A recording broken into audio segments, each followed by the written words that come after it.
Hey y'all, hey, I'm back with some more tea. I got your weekly tea ready, y'all. I got some good tea today, y'all. I got some of that hot tea. This some hot tea. This ain't no afternoon sweet iced tea. Not that I don't like iced tea, sweet.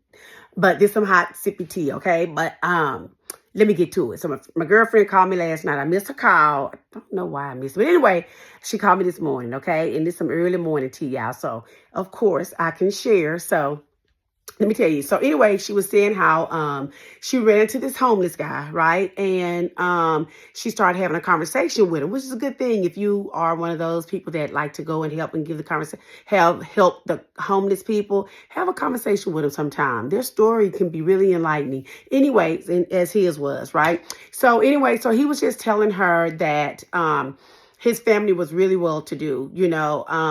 They were Christians. They owned their own business.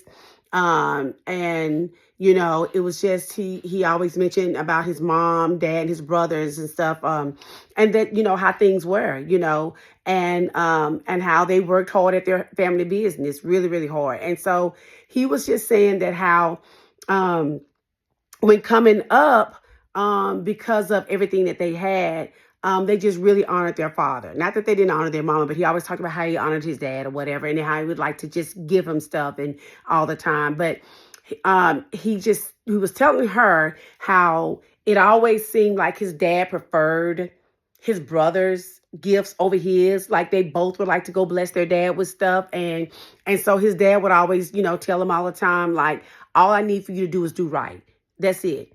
I'm not asking you for anything. I just need you to do right, like in here, do right. And he said that he never really got what he meant. He just felt like, why you love my brother more than you like me? Why you okay with his gifts and you don't really like accept mine, And so he said, dad would say stuff like, why are you so angry all the time? Why are you so mad? And he didn't even realize, that he was all mad and angry, but he was. And he said that his anger and bitterness was building up in him, toward his brother. He said, sadly, that back then he didn't really notice that, he didn't really know. He just knew that it seemed like, dad was preferring his gifts, or he loved him more. And all he felt like, well, I got to do what I can so my daddy could love me more. And so he said that as the days went and on and on and on in their life, things just kept being the same. And he let that anger and bitterness build up into him until one day he had told his brother, let's go hang out, And so when they went and hung out, he said he did something really, really bad to his brother. And so she said, he didn't really say, he just said, I did something really, really bad to my brother. He said, but the thing is, he said, when I came back to my dad asked me, where's your brother? And I told him, I don't know. And, he said, I read real hard attitude, like, I don't know. And he said his dad was so wise, always had been so wise. He saw right through him. He said his dad got to sniffing.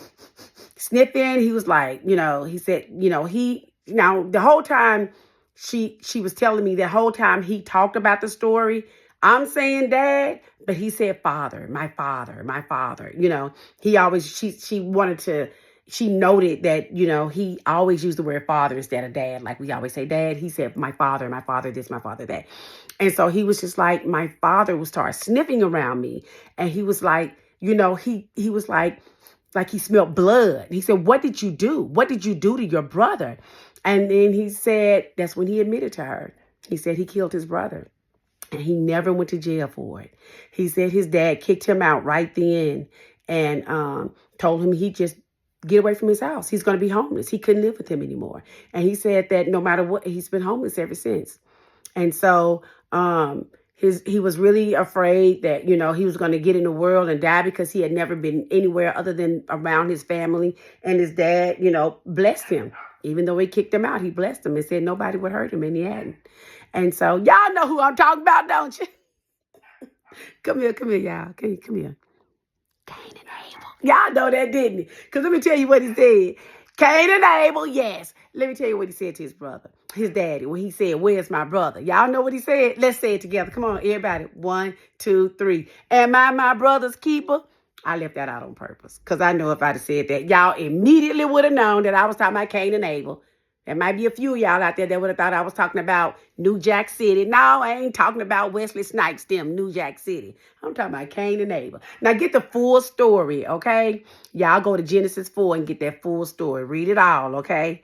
Anyway, I just want to bring y'all a little Monday good gossip, y'all. I want to give y'all that hot tea, all right? And I hope y'all enjoyed that hot tea, even though I know y'all know that story, but somebody listening might not know that story. But anyway, for all y'all, get the full account, okay? Genesis 4.